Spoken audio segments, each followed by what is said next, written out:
Hey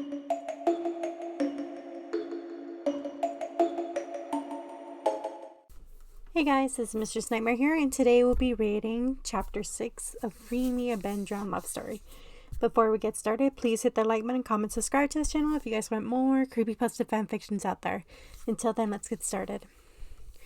Ben had decided to leave me alone for the rest of the day after my mother had returned home.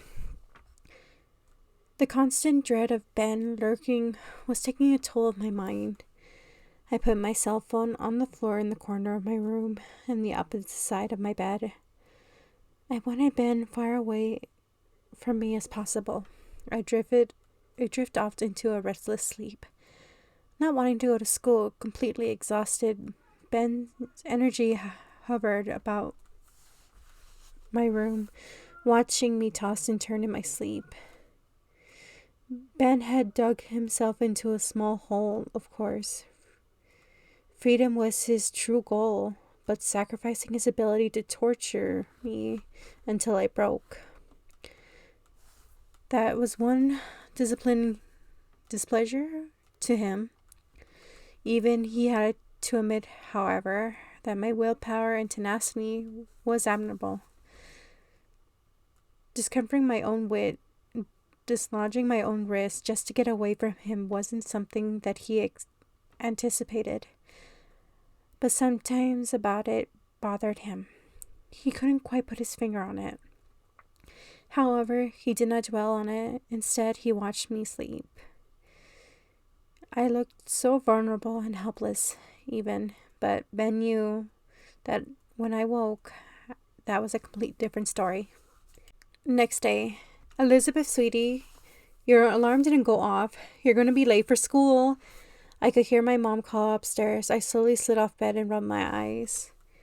The eerie presence of my room slowly gave into goosebumps. I quickly showered and dressed in a simple black t-shirt and jeans. I grabbed the phone off the floor and headed downstairs to the kitchen. I quickly grabbed a bottle of water and a piece of fruit. I put them into my backpack and headed out the door.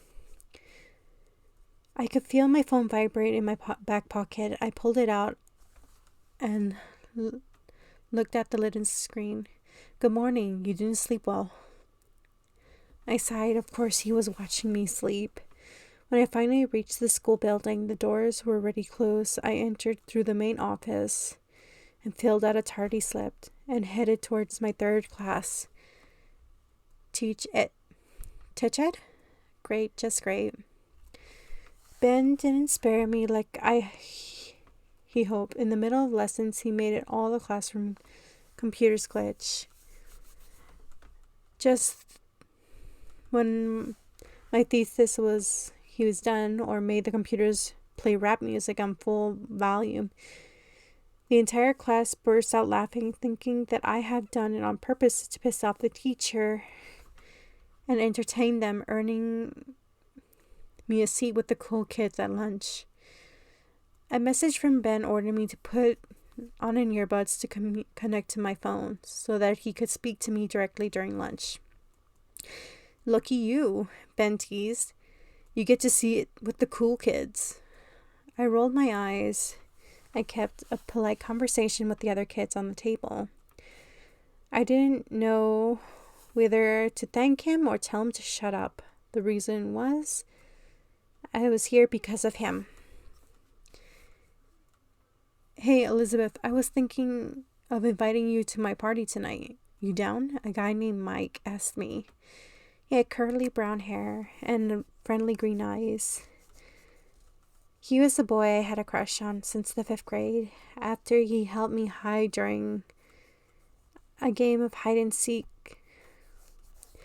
Sure, that sounds great. I smiled warmingly at him. All right, here's my number. He handed me a piece of paper. The party's at 7 at my place. I'm sure you know where it is. We live in the same neighborhood. Text me when you get here, or get there. It's going to be a little crowded. He smiled sheepishly.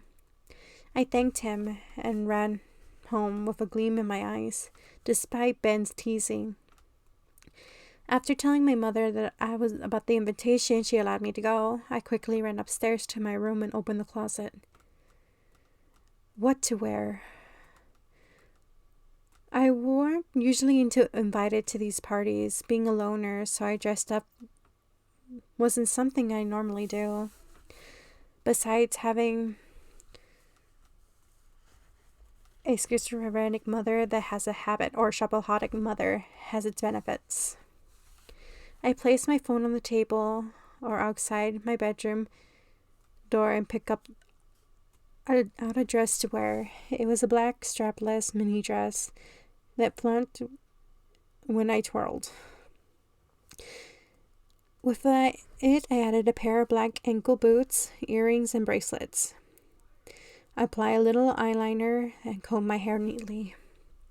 I looked in the mirror and I didn't recognize the girl's reflection. I hadn't looked this pretty since, well, never. I stepped out of my room and picked up the phone and headed downstairs to show my outfit to my mom. When she saw me, she nearly cried. "Oh my goodness, you look like a princess. Now hurry, you don't want to be late." I looked down at my phone. Yikes, it was around 6:56. So I saw a message appear on my phone. "You look very pretty." I knew who it was from, but I brushed it off as an empty flattery. Heading out the door, I quickly headed up the streets. I immediately recognized the house it was, due to the blazing music and a bunch of cars parked outside. I took a deep breath and headed inside. Another message appeared on my phone. "I'll be nice just this once and let you have your fun. My treat."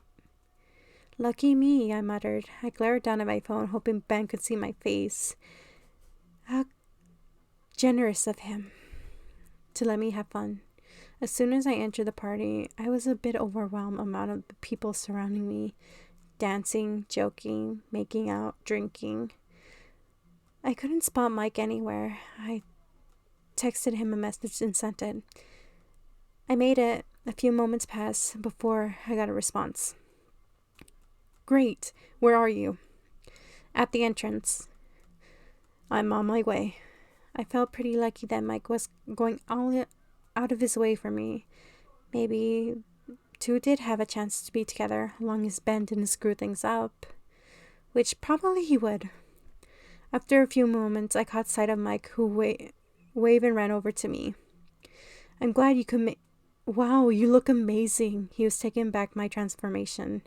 I blushed and swayed shyly. "Thank you." Mike took me by the hand and led me through the rowdy teenager crowd through the house and introduced a bunch of people that I didn't know. He never left my side, and he brought me a drink and joked around. "Hey, you want to see my room? I have a bunch of old-fashioned video games and stuff. You're into that kind of stuff, right?" he asked. At the moment, I felt my phone vibrate in my hand. I quickly apologized and looked at the screen. "Don't you dare. He just wants to sleep with you." I wanted to chuck the phone across the room. How dare he ruin my time with Mike? I took a huge risk and held down the power button and shut off my phone. "Sure, I would love to see your room. Lead the way." I followed Mike up the flight of stairs. As he opened the door, true to his word, there was an old-fashioned Nintendo's console in front of the large flat-screen TV. I grinned and sat down on one of the big bags on the floor. Mike turned on the game and helped me learn the control. A large graphic on the game that must have been messing around with my eyes because I became lightheaded. "Hey Mike, is this game making me a little dizzy?" Mike didn't seem to hear me as he stood and went over to the other part of the room. "Oh, you'll be fine. Don't worry."